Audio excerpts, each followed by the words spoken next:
In my last video, I talked about Eichler homes and the inspiration they served for the house that I'm currently building. And said house has actually broken ground almost a year ago to the date, so we're now long overdue for a build process video.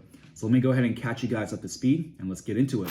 All right, so I got my laptop here with all the build pictures I've collected so far of the process, which I'll go through with you guys in sequence. And of course, the very first thing that you want to get when you want to build a custom house is a piece of land to build a house on. And this is the land that I was able to procure back in the very beginning of 2021. This was quite the process to get, I'm not gonna lie. All through 2020, I was looking for this land. Failed a lot of times. It was really hard to find land that fit my criteria because one, I didn't want to build a house inside just a suburbia neighborhood that's like kind of, door to door or wall to another house. I want a little bit of space, but I also didn't want something that was like too far out in the boonies where I might get killed or something like that, or it's just like super dark and there's nobody around you for miles and there's a bunch of bears or whatever. So this is like a really good in-between. It's right on the city limit, right on the outside of the city limits, very close to the airport, very close to downtown, but it still feels kind of like you're in the country, but you're kind of not. It's actually 5 acres. The space around the house itself is only about 1 acre. I'll get into like kind of the layout of this land in just a second. But anyway, going back to this picture, this is the main picture that drew me to this land. So I didn't really know even when I bought this land that it had this view, because I bought this thing sight unseen because again, it was so hard to get. So anyway, this is pretty much where the house is going to be, looking out towards like the river and stuff like that. And also the sunset. Here's another picture of the land and the property itself. So here you can get an idea of what the neighborhood sort of looks like in this picture. The houses are kind of spread apart, which I loved. But again, they're not like super remote either. And here's another daytime view of sort of that area that we're looking at previously. Here's another picture of like the spot where the house is actually going to be. You can see there's this giant Douglas fir tree, which I had to chop down because the way we're kind of siting the house was going to be right where that tree is. Like basically the driveway plaza is going to be right in the middle of the tree. Wasn't going to work. I don't want like a 100-foot tall tree like 2 feet away from my house. You can see it's kind of sloped. This is going to be like a backyard area. That's my neighbor's house. This is when we chopped the tree down, and these are like the cannibalized limbs of it, I guess, the trunk of it. It's a gigantic tree, has so much debris that was so hard to clean up. That's quite a pain. And here you can see they're doing some surveying to kind of mark out where the driveway is going to be and stuff like that. I think that's what that stick over there is for. And here's another view of where the tree was. You can kind of see where the stump is. We left that in there because the excavator can just like rip that thing out once we start doing the house excavation itself. And then this is them cutting in the driveway, as I mentioned. Super rough cut for now. It's obviously going to be construction grade because you don't want to pave a driveway or whatever and make it nice while you're building a house and you have like big machinery and big trucks driving in and out. So this is them paving it out to like a landing area. And there's a little dirt patch in the middle right here. That's where the well was going to be drilled. So this property did not have sewage or water. So I had to obviously install a septic tank and drill a well. And here's a picture of the driveway all cut in. You can see that some base gravel has been thrown on top and it's been all flattened. And this is what the driveway looks like from the streets. Again, it's pretty rough right now. And that pile of dirt from all the scraping, that is about where the house is going to be in the future.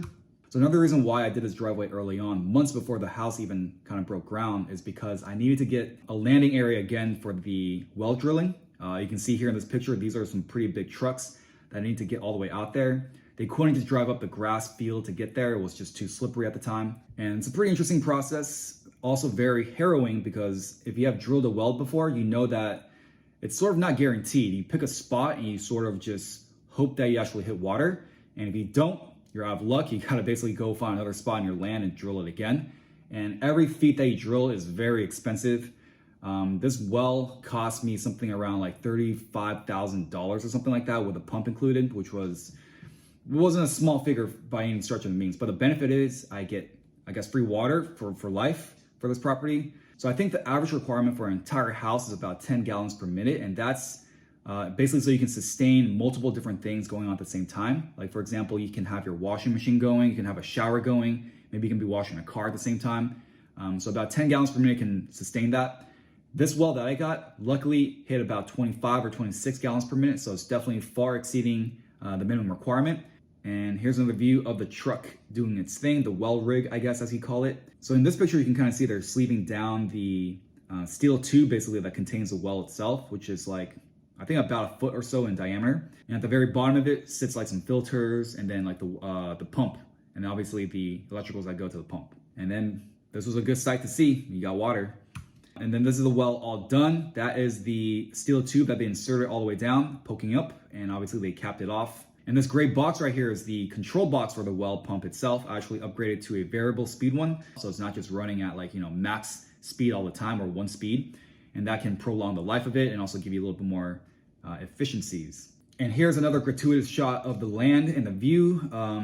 Still looks a little bit low and flat, but honestly, when you're on site on the property, it's far higher up. You're actually really kind of on a hill, which is nice. And again, I did not know that until I actually went there. And even in this picture, I didn't take this picture. I actually think my dad took this picture.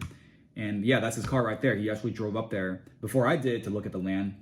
And to this point right here, I still have not seen it. And I think this is about like 4 or 5 months into the project. And this right here is a road that approaches the house that you drive on to get to it.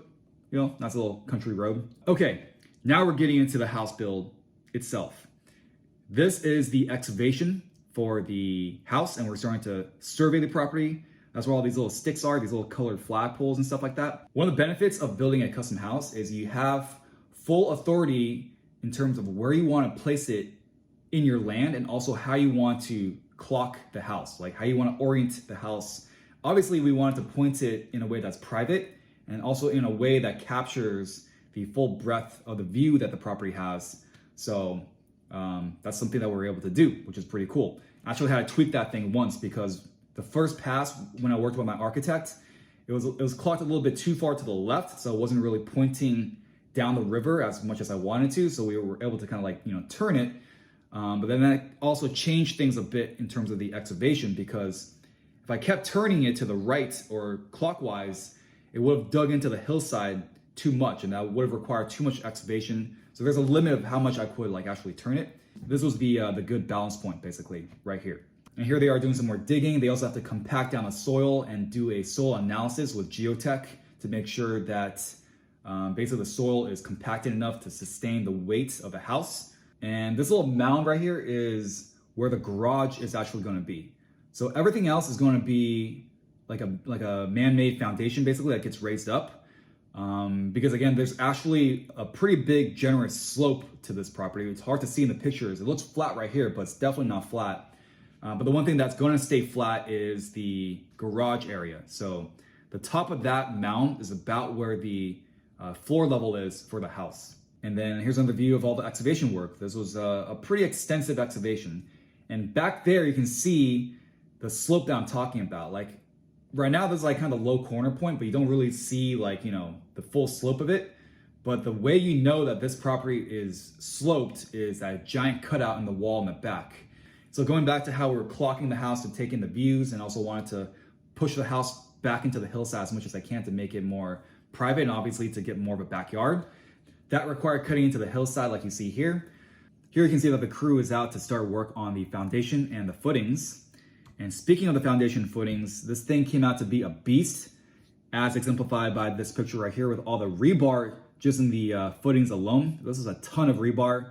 Here's another view of the footing and all the rebar again. This thing basically perimeters the entire house, and that is what the foundation walls will eventually sit on top of. So they already poured the concrete for the footings themselves, which is all the rebar that you saw. And of course, the foundation walls are being built right now with these forms, and they will require a lot of concrete to come next. Here's another view of the site. You can see this is in the dead of summer as they're doing this. And this is the maze of the forms for the foundation wall. But again, this is not like a typical slab on grade house where you just basically build a house on a flat piece of land. Some more prep work for the foundation. All the little boxes are additional footings for posts to sit on to support the house. So now they're actually pouring the concrete for the walls. This yellow truck right here in the front with the big telescopic pole is what actually shoots in the concrete. And then the normal concrete trucks that carry the concrete itself and mixes it backs up into this truck, into the yellow truck, dumps it into it. And then basically another truck will come in and swap out. And again, going back to the size of this foundation, I think something around like 12 or so concrete trucks were required to get enough concrete to fill it. And here it is, all done. That is, that's the bunker that basically supports the floor of the house right there.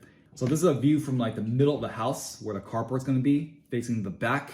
And again, that box in the middle is gonna be the atrium that needs to be filled in the future. And right before they pour the concrete for the foundation, they had to install these vents. Because one thing I'm learning from this process of building houses, Ventilation is good. You want to have airflow to a house. You don't want it to just be like a condensed balloon that might explode in the future or just might create mold that way. And yeah, this foundation came out nice. I mean, it's massive. It's like a big maze in there, honestly. And again, in this view, you can see the mound for the garage is going to be leveled off and become the floor of the garage itself. Here's a view of the cutout or the doorway cutout for the walkout basement. That guy right there is actually my architect that I worked with to design this house. And here are the additional footings inside the future basement space / crawl space. And this is the area drainage stuff that is inside the atrium, because again, this whole thing is going to be filled with dirt in the future. And then obviously when it rains or whatever, it's just going to be open to the elements. All that rainwater and just, water runoff needs to be able to drain down and evacuate the house. Otherwise you'll flood your house. So during the excavation for this house, we kept all the dirt around because we want to use that dirt to basically backfill this foundation wall in the future. We're not going to just leave the concrete walls exposed like that. It looks kind of strange. So I think this video is getting a little bit too long, so I'm going to stop it right here and continue it in part 2. Building a house is quite the elaborate process, and there's a lot more to share and go over. So I'll see you all next time in part 2.